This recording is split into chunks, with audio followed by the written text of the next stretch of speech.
Eu penso que a forma mais simples assim de entender do que é que se trata o sujeito do inconsciente é poder entender que nós usamos eu. Quando nós falamos eu, nós podemos falar de duas formas diferentes, muito diferentes. Quando eu me faço a pergunta, quem eu sou? E eu respondo, eu sou assim. Nessa frase, se a gente for analisar, está presente os dois eus, né? O eu que diz quem eu sou, né? O que está perguntando é o eu da ação, do verbo, do movimento, da fala, né? Mas quando eu respondo eu sou assim, né? Quase como se eu estivesse olhando assim para esta outra imagem, é justamente o eu aí do que eu me imagino ser, né? Então, assim, por exemplo, enquanto eu me olho no espelho, eu que estou olhando sou eu do verbo, da fala, do pensamento. A imagem que eu vejo no espelho é o eu imagem, né? Só que o ponto é poder entender como são dois eus muito diferentes, né? Porque a gente, de fato, não se dá conta disso, né? Por exemplo, vamos pensar no seguinte. Eu posso dizer, eu sou extrovertido, né? Mas tem hora que eu posso dizer que eu também sou, assim, reservado, né? Eu posso dizer que eu sou inteligente, né? Mas tem hora que eu também percebo que eu sou muito burro, né? Como se eu dissesse, eu às vezes sou esse eu que eu imagino. Mas às vezes eu não me reconheço neste eu que eu imagino. E aí a grande chave do porquê que essa diferença diz sobre o sujeito do inconsciente é por causa do seguinte. No português, então, a gente tem esses dois eus descritos pela mesma palavra, e isso dificulta as coisas, né? Porque a gente se refere a duas coisas diferentes com o mesmo termo, então vira uma bagunça. Só que no francês não. No francês você tem duas palavras. Uma para este eu da fala e outra para este eu da imagem, né? No francês, este eu que fala, esse eu que se liga sempre a um verbo, é o je, né? E o eu que é esta imagem é o moi, né? Só que aí então vocês me perguntam, beleza, tudo bem, entendi mais ou menos essa diferença, mas onde é que está o sujeito do inconsciente aí? Ora, o sujeito do inconsciente está justamente neste je, neste eu da fala. Justamente por quê? Justamente porque o eu não tem domínio do que fala, o eu não tem consciência do que fala.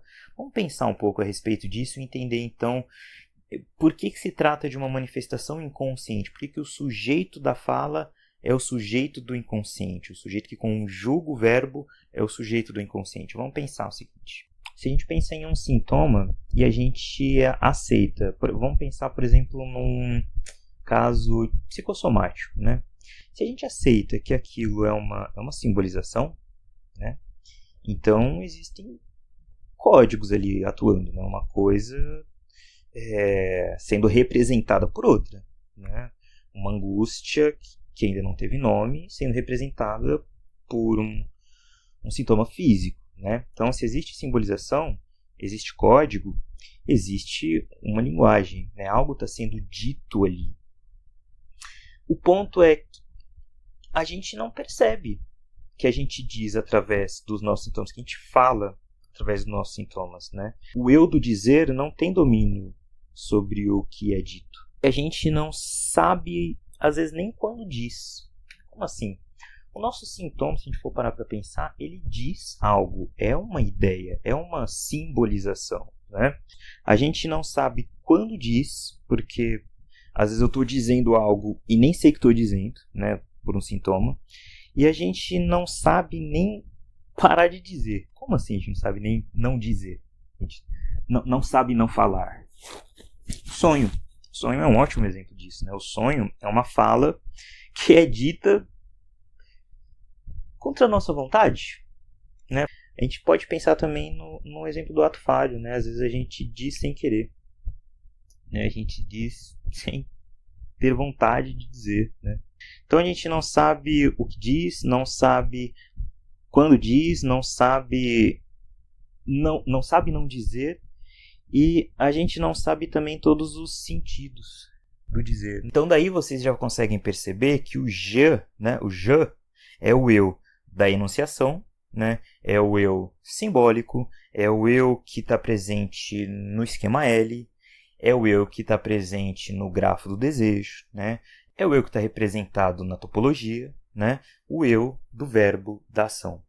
O outro eu, o eu moi, né, inclusive é daí que vem a expressão para cima de moi, é o eu então do enunciado, é o eu sobre o que se fala, né? Então é o eu do imaginário, é o eu do narcisismo, é o eu ideal do Freud, né?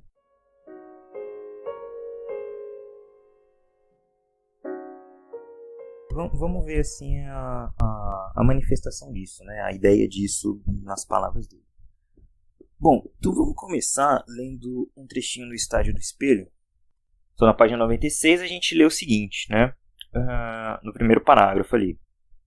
A concepção do estádio do espelho que introduzi em nosso último congresso há 13 anos não me pareceu indigna por ter se tornado mais ou menos de uso comum no grupo francês, de ser novamente trazida à atenção de vocês, hoje em especial, no que tange aos esclarecimentos que ela fornece sobre a função do eu na experiência que dele nos dá a psicanálise.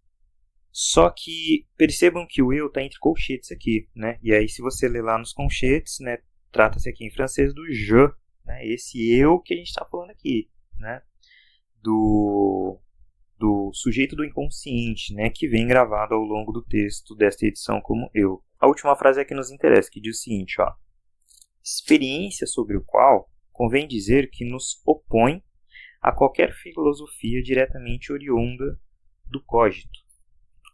O cogito é lá a teoria do Descartes, né?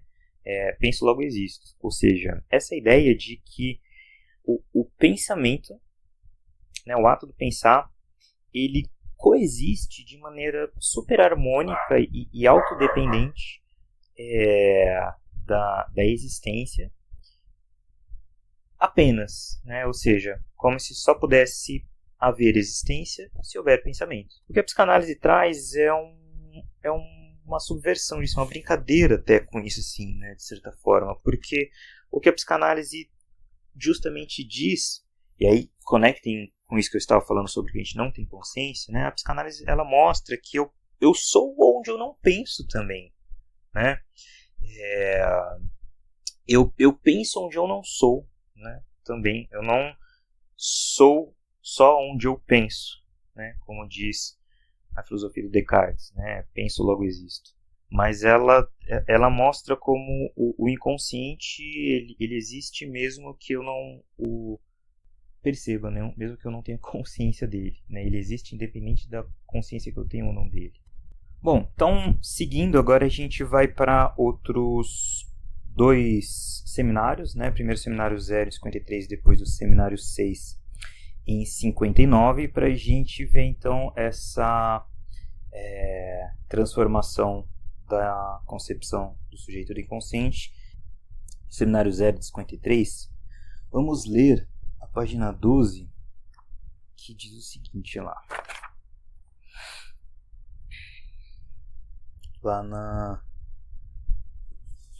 no parágrafo do meio lá do seguinte. Pois bem, a psicanálise talvez seja atualmente a única disciplina comparável a essas artes liberais, pelo que preserva dessa relação de medida do homem consigo mesmo, né? Próximo do que a gente está falando, né? Ou seja, usar a fala, que é o que nos constitui, como um instrumento para medir a própria fala, né? Então, usar o homem como ferramenta para medir o próprio homem, né? É essa problemática, né? Essa dificuldade que o Lacan tá pontuando aqui do estudo do sujeito, né? Então ele coloca que é uma relação interna, fechada sobre si mesma, inesgotável, cíclica. E o uso da fala comporta por excelência, né? Então vamos articulando o que a gente já está pensando sobre o uso da fala, né? É justamente por isso que a experiência analítica decididamente não é objetivável. Comporta sempre no seio de si mesma a emergência de uma verdade que não pode ser dita. Percebam meio que o nó que dá, né, no que o Lacan vai colocar agora. comporta sempre no seio de si mesmo, né, o uso da fala, né, a emergência de uma verdade que não pode ser dita. Né? Então, olha que interessante, a fala sempre parece que traz uma verdade que não sai, não consigo dizer, não consigo falar, não é possível expressar. Né? Por quê? Por que não é possível? Né? Porque o que a constitui é a fala, e seria preciso, de certo modo, dizer a própria fala, o que é, propriamente falando, o que não pode ser dito enquanto fala. Olha que nó. Eu acho que a ideia dessa fala é mostrar o nó, é mostrar a problemática, é mostrar o engodo dessa questão aqui, o quão difícil é. Então, assim, eu acho que tem uma imagem um pouco interessante assim, para a gente poder pensar um aspecto do que o Lacan está falando. Assim. A imagem que eu estou querendo propor é que o sujeito ele seria quase como um peixe no aquário. Né? Como assim? A água seria a linguagem, né? A fala. Ou seja, nisso que eu estou trazendo assim, de que parece que o sujeito ele não só não tem domínio da fala, como parece que às vezes é a fala que usa ele, ou seja, o sujeito está imerso na fala, né? Ele só existe aí, né? Ele só se expressa aí.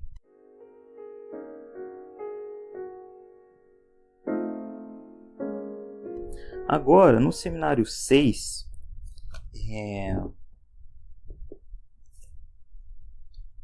o sujeito começa a ganhar assim, uma camada muito interessante assim, na teoria do Lacan, porque é como se fosse o momento em que o Lacan está se perguntando, beleza, mas qual que é a forma desse sujeito? Assim? Se a gente fosse dar uma forma, qual seria ela? Já que o sujeito é esse negócio problemático, que às vezes está e às vezes não está, às vezes é consciente, às vezes é inconsciente, às vezes fala, às vezes não sabe o que fala. Então, qual que é a forma desse sujeito? Né?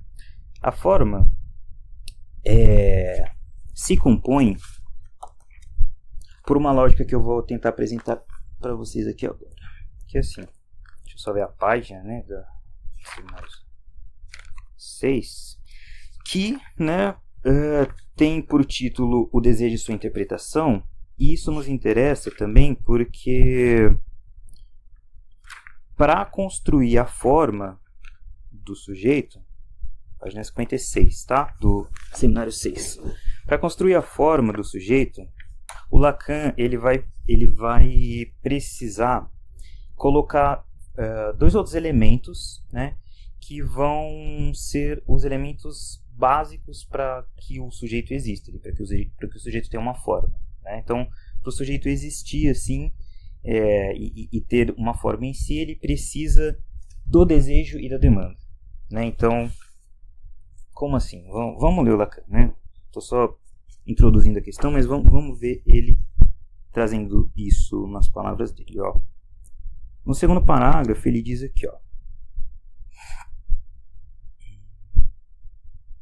Aqui. Então, beleza. Então, sabendo que desejo e demanda vão aí compor, né, o que faz um sujeito, né? Então, agora já nas palavras dele. A distinção entre demanda e desejo, tá? Já que esses dois são importantes, como é que a gente diferencia os dois? A distinção entre demanda e desejo esclarece imediatamente a demanda. Ou seja, esclarecer qual é a diferença dos dois automaticamente já explica o que é a demanda. Por quê? Porque a demanda é uma tentativa nossa de explicar nosso desejo. É uma tentativa nossa de pôr nosso desejo em palavras, de falar, é isso que eu desejo, é isso que eu verdadeiramente quero, é isso assim que eu verdadeiramente sou, né? Aquilo que eu realmente busco. Né? Então, nesse esforço de pôr isso em palavras, acontece justamente o que é a demanda. Né?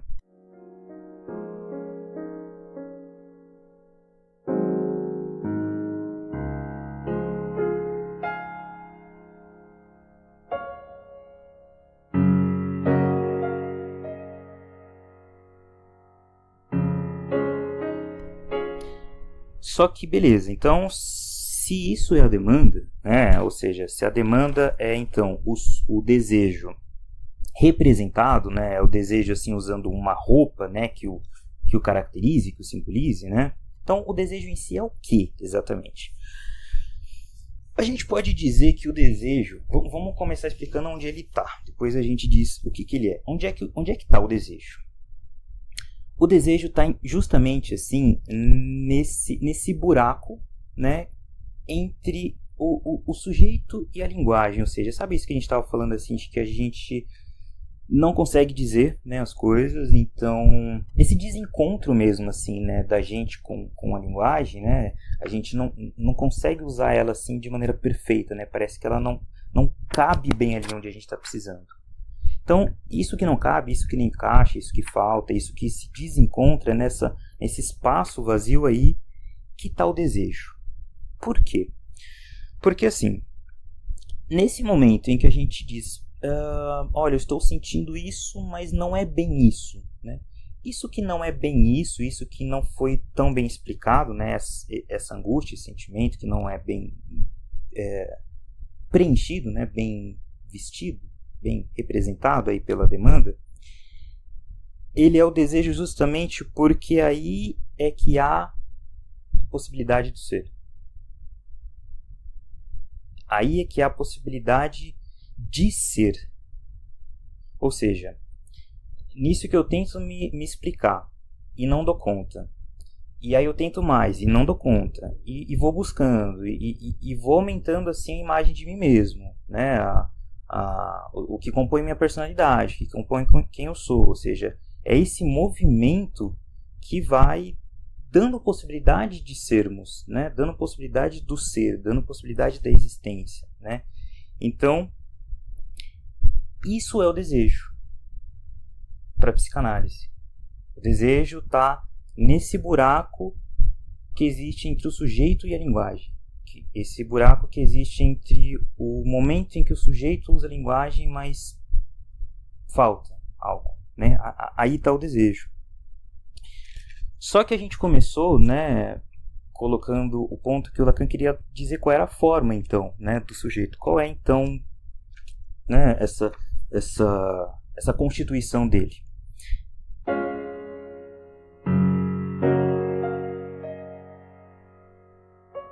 Vamos pensar agora em questão de imagem mesmo, em questão de forma. Assim, pensem o seguinte. Então pensem no Sol fazendo esse movimento circular em volta do centro da galáxia, certo? Então é um disco, né? Um fiozinho, né? Uma argola, certo? Ok, esse é o desejo, tá? Sol é o desejo. E a gente falou que a demanda é essa tentativa de explicar o desejo, dar forma para o desejo, né? Mas a gente nunca consegue. Então, se a gente nunca consegue, a demanda ela nunca se cola com o desejo, ela nunca corresponde exatamente ao desejo. Ela se mantém próxima, ela se mantém girando ali em volta. Então, o que seria a demanda, já que o desejo é o Sol? A demanda é a Terra. A Terra girando em torno do Sol.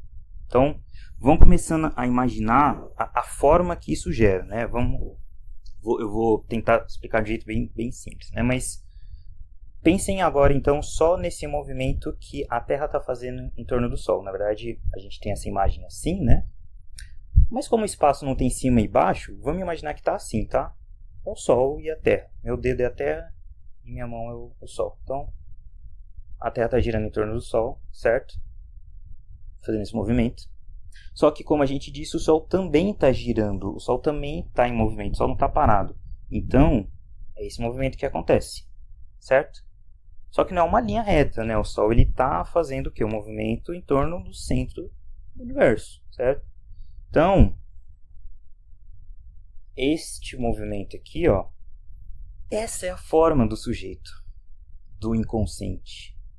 Por que cargas d'água? Por que diabos essa seria a imagem do sujeito?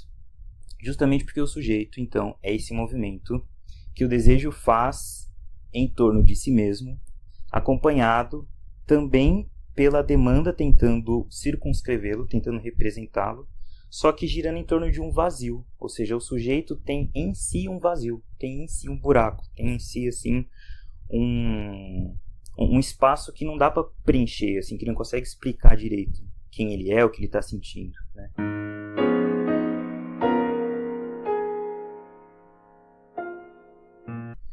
Então, por isso, na topologia, o Lacan ele conclui então esse desenvolvimento assim do sujeito enquanto uma representação matemática topológica do toro, justamente porque aí então se manifesta em uma forma isso que a gente começou falando lá no início, justamente sobre o eu, né, que se manifesta só na fala, né? E aí esse eu que se manifesta só na fala, por toda essa problemática que a fala gera, que o uso da fala gera, ele se desenha desta maneira. É assim que o sujeito se desenha no mundo, né? Vivendo o seu desejo, girando em torno de si mesmo, tentando se representar esse desejo por uma demanda, mas sempre, no final das contas, constituindo um vazio dentro de si mesmo, né? Dentro da sua forma original. Bom, espero ter sido assim minimamente claro, assim, apontado minimamente um desenho geral da forma, né, do sujeito no inconsciente. Se alguma coisa não ficou clara, ou se alguma coisa assim dissoa de algo que vocês possam ter até outras leituras sobre esse percurso, eu ficaria muito feliz de receber os comentários de vocês para que a gente possa compartilhar sobre isso. Tá bom? Então, um abraço. Tchau, tchau.